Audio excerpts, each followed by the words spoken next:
Last night, a special legislative task force studying the future of New Jersey Network heard its final public testimony. The panel focused on the station's assets and programming at the final hearing in Montclair. State House correspondent Zachary Fink has the story.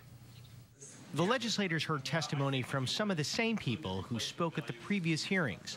For example, NJN Foundation Chair Doug Eakley, who has favored a transition to a nonprofit entity that is independent from the state.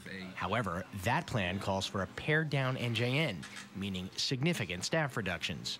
Anybody that's vested, there should be consideration for moving forward, and I believe the administration will look very, very well into that segment to keep and protect the individuals that have that time in the pension system. For Senator Jeff Van Drew, whatever a new entity may look like, it comes down to a simple question. Is there any guarantee, is there a lock, 100% lock, that it would stay New Jersey-centric, that it couldn't vary from that mission? It's accomplished through the bylaws and the certificate of incorporation that commit the organization to the mission as described there, with oversight by the Attorney General, as the Attorney General has oversight over all nonprofits. But employees at NJN have questioned the foundation's own fiscal and hiring practices.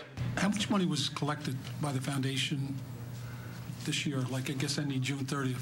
I believe it was approximately $6 million. Is that correct? $6 million, Assemblyman. And you have 19 staff people, is that correct, what I heard? Yes. Raising $6 million? Yes. What's their salaries in aggregate? They don't all work for the foundation. We do want to clarify that. I don't know the answer to the last question, but the 19 employees whose salaries are paid by the foundation don't all work for the foundation, as far as I know. Questions have also been raised about the number of viewers for NJN, since Nielsen's may not be an accurate barometer. Interim news director Michael Aaron said NJN News is seen in roughly 70,000 households each month. It costs about $4 million a year to do this, a little more than $4 million a year to do this half-hour newscast. Let me throw two more numbers at you. Meet the Press has 3.7 million viewers.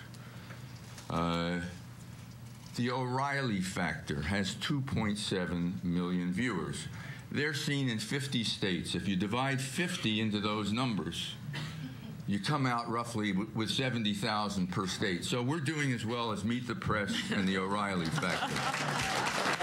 We really are a public service, and we're providing really quality content that other people are not providing, and it's information about New Jersey, and it's important information. So if you're just going to look at it as the numbers, we're not American Idol. I mean, that's for sure. No, but you are working with taxpayer dollars. Absolutely. And I'm not being critical. I'm just saying you're getting public funds to enhance your station.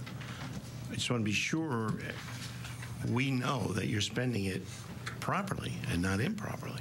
Oh, I think we're absolutely spending it properly. Folks care about policy, and I got to tell you, it may not be everybody in public life who wants an informed citizenry, but I know enough about all of you to know that you understand and care about the fact that an informed citizenry is the heart, the essence of what constitutes a real republic. Funding for NJN runs out in December. According to Selinger, NJN would need another roughly $5.5 million to make it through the end of the fiscal year in June.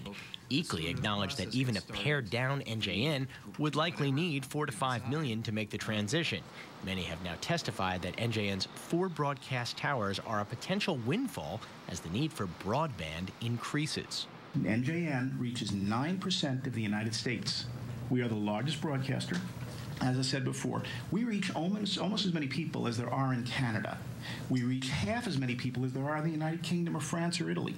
This is an enormous operation, an enormous opportunity. Tonight was the third and final public hearing. The legislators on the task force will now come together and make a series of recommendations to the governor. That is due by October 15th. Zachary Fink, NJN News, Montclair.